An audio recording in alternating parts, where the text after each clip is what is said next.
You ever stop and think about how fast something can go from an object of wonder to, well, an instrument of war? That's what we're digging into today.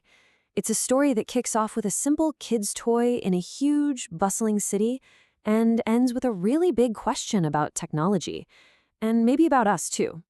So let's get into it. All right, so I want you to picture this. It's Shanghai, back in 2014. The whole city is just electric with growth. It's this powerful symbol of China's big comeback on the world stage after, nearly 2 centuries of ups and downs. The author of our source material puts it perfectly.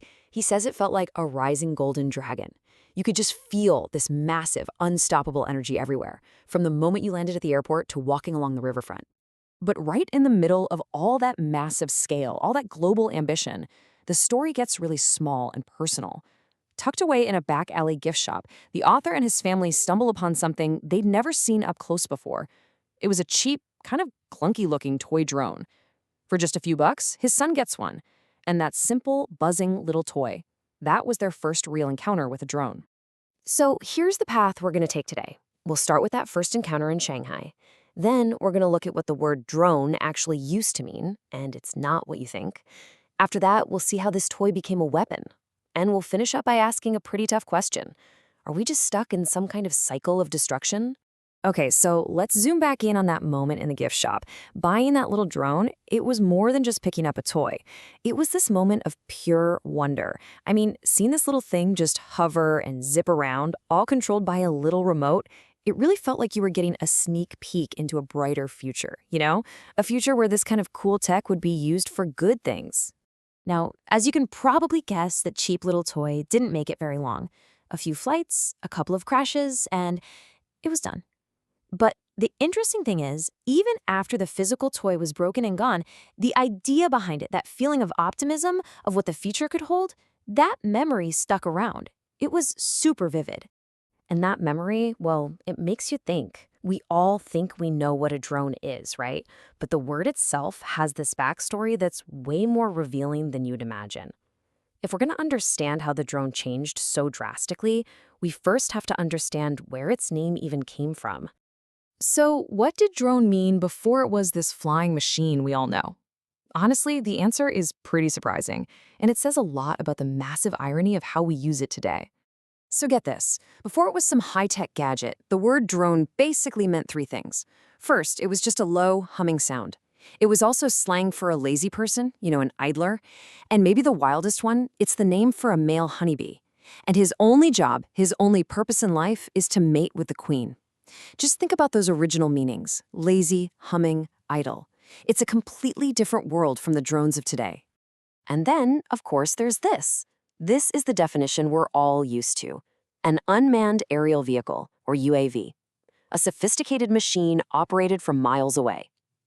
The leap from those old, passive meanings to this new, very active one is, well, it's huge. Okay, and this is where our story takes a really dark turn. Because in just one decade, a single decade since that hopeful day in Shanghai, the drone has gone through a pretty chilling transformation.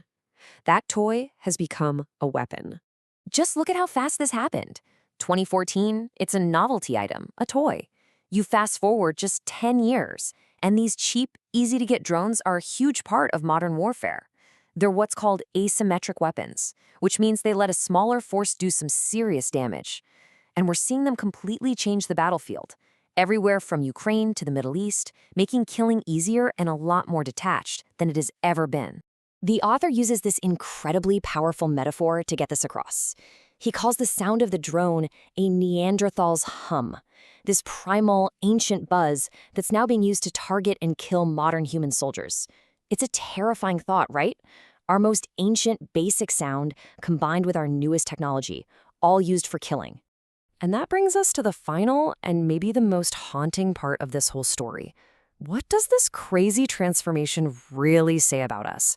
Are we just destined to turn every cool new invention into a better, more efficient weapon? And right here, the insane irony of it all just snaps into focus. Remember the original meaning? The male honeybee? The lazy little guy who takes one single flight in his whole life, and it's to help create life? Well, that image has been totally replaced by today's reality. Swarms of deadly drones flying with one purpose, not to create, but to destroy. And so this is where we're left, with this final, really unsettling question from the source material.